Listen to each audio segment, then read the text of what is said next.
So yeah, know that there's hope. And if you need to go to the doctor and to get you over maybe the anxiety of all the life stresses that are going on right now and you need to take something at least just for a little bit, then do it. Because it's not worth feeling like this. And it did help me with my butterflies, like you asked, the constant struggles with that. Oh, and something else I wanted to tell you, the word jumbling and stuff. Um, of when you're, trying to talk to somebody, I completely understand that. And I know what you were saying. You didn't have to clarify um all that, but yeah, that's normal. Um so it just I'm going to finish this with, it sounds like you're going through a ton. And okay, so I guess we should make like bullet points. Top things. You're going through a ton, and that I think is your trigger. And let me tell you, and you probably already know this from Pastor David and your own knowledge, because your marriage is going through this, Satan loves marriages to fail. Marriages that you're trying to raise up godly boys and young men into. Because the marriage he likes to attack, he can hit the family hard there.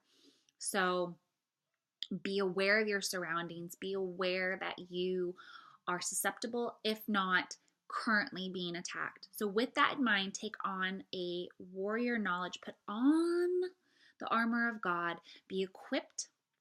Be equipped. So, secondly, because all this is going on, if you need help like taking a pill, and I know you said again, you don't like this the I'll call it the stigma of having to need a pill. I'm with you. I did not like that. I was actually I put off taking Lexapro after I got my prescription filled because I was afraid of A, how it was going to affect me, and um B having that stigma. But you know what? Where I was so afraid to even drive anywhere. I couldn't go to the grocery store. I was being debilitated, and that is exactly what anxiety and depression does. It's debilitating. So anyway, that's my second point. Take care of yourself so you can you can have clear vision with what the enemy is doing. Be aware of your surroundings. He is surrounding you. He's trying to take you down in your marriage and then your mental health. Because if he can get you down, he can get you to surrender, and then it's just bad news from there. Because you have two little boys you got to take care of, and you have to. Got to work, and there's just we don't have time. We don't have time for that. Can't be down and out, and it makes complete sense. Like everything you said, like about how you started to hormonally change, and Ricky just does not have that empathy that you need. So find that from other sources. Find it from God. Find it from Jesus, because they're the two people who are never gonna leave you. You're never gonna be too much for them. You're never, even if you neglect them, they're right there. They're not going anywhere, and they're not gonna love you any less.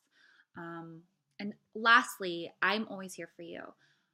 Any question, my number, I'll text you my phone number, or I'll, instant message you my phone number. You can text me, call, whatever is easy for you, any time of the day, any time of the night, and I'll get back to you. I'm a pretty quick texter backer. So I will message you back. And don't ever feel embarrassed. Don't ever feel ashamed.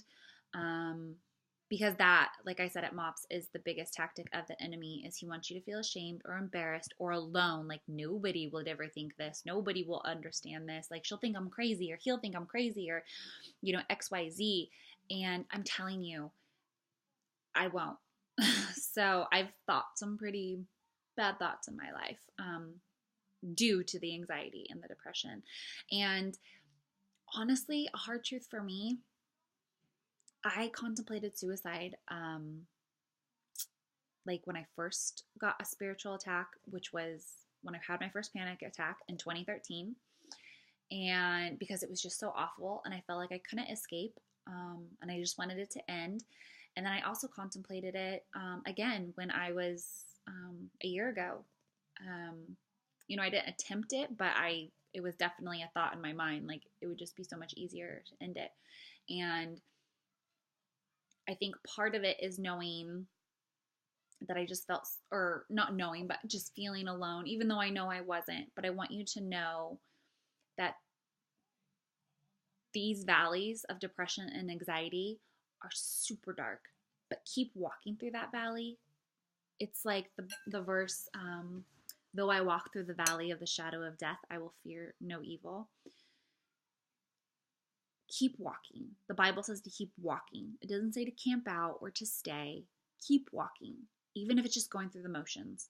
And I'm going to be right there. God's right there. Jesus is right there. We're right there with you. Even if you can't feel us, well, you can feel me. I can give you a hug. But you can't feel God right there with you. He's right there. And don't ever forget that.